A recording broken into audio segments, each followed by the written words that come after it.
It's time to tear down the iPhone X. This video will show the basic screen replacement along with how I swap out the uniquely shaped battery inside of Apple's newest flagship. Accidents happen and things wear out and break, so it's good to know how to get things back up and running. Let's get to this phone is pretty similar to the iPhone 7 and iPhone 8, but it does get a bit easier once you are inside. The same familiar two pentalobe screws are at the bottom of the phone. I'll have a little toolkit linked in the video description for you, along with all the parts needed to complete these replacements.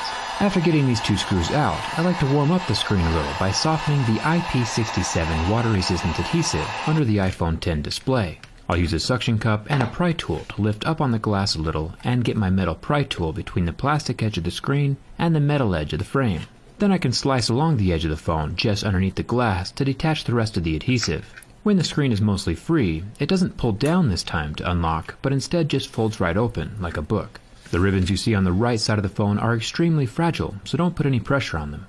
Apple did simplify the process with only one metal bracket this time, which is nice of them. Still using the same Y000 screws as previous iPhones, I'll remove the 5 screws holding that metal plate down and then keep them organized off to the side because they definitely need to go back in the same hole they came out of. It was also nice of Apple to put all the connectors in one solitary row for us here in the center. The connectors we care about during this video are first the battery connector, making sure to use a plastic pry tool when lifting this off as to not short out the battery. Then we can detach the 2 screen ribbons, one at the bottom right and the other at the bottom left side of the connector row. And the last guy is for the earpiece and microphone. This also detaches like a little Lego from the motherboard. And here is the screen. Quite a bit simpler design now that we don't have the fingerprint scanner at the bottom. These OLED displays are definitely going to be more expensive than the LCD iPhone screens of the past, just because the part itself costs a lot more. I'll have the current pricing in the description like always. It does fluctuate with time, and will get cheaper as the phone gets older. The new screens will probably not come with the earpiece attached, so there are 3 more screws we need to transfer over.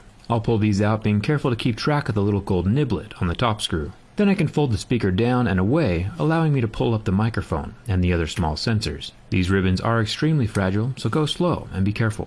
Now that I have the speaker out, it really does depend on how the new screens ship, but you might also need to transfer over some of the clear plastics, but that's not too big of a deal.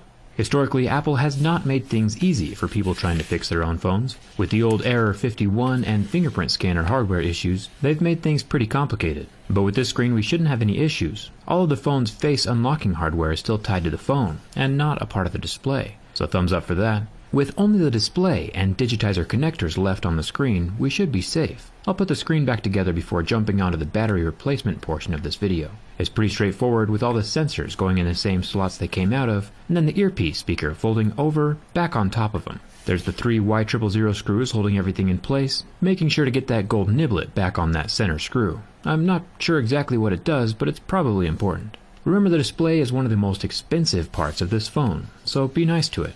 Now let's take a shot at removing the oddly shaped battery. Since the screen's already off and the battery disconnected, I'll grab the first magical pull tab at the top of the battery and slowly pull it out from underneath. These are very fragile, so go slow. Plus, that sound is delicious. At the bottom of the battery, there are 3 more stubby pull tabs. These are hard to get at, but if you have a pair of wide-tip tweezers, that would be ideal. With my needle tips, I'll just grab the edge and then pull it out as best I can with my fingers. If you do fail at pulling out the magical pull tabs, you'll have to commence the cry of shame.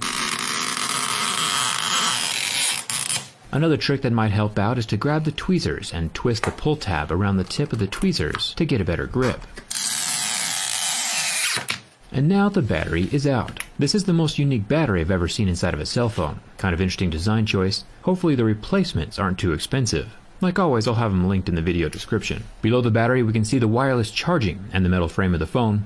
If you're replacing your own battery, you'll want to use some double-sided tape to keep things from jiggling around. Personally, I'm going to be opening this phone up more in the future, so I'm skipping my adhesive for now. With the battery in place and the 3 ribbons coming from the screen all reattached to that center connector bridge, I can finally plug in the battery. It goes in last, just to be safe. I'll test the phone out before adding that metal plate just to make sure everything is working. If there are lines going through your display or it's gray or nothing shows up, it might just be a bad connection. Reseat those little Lego connectors and try again.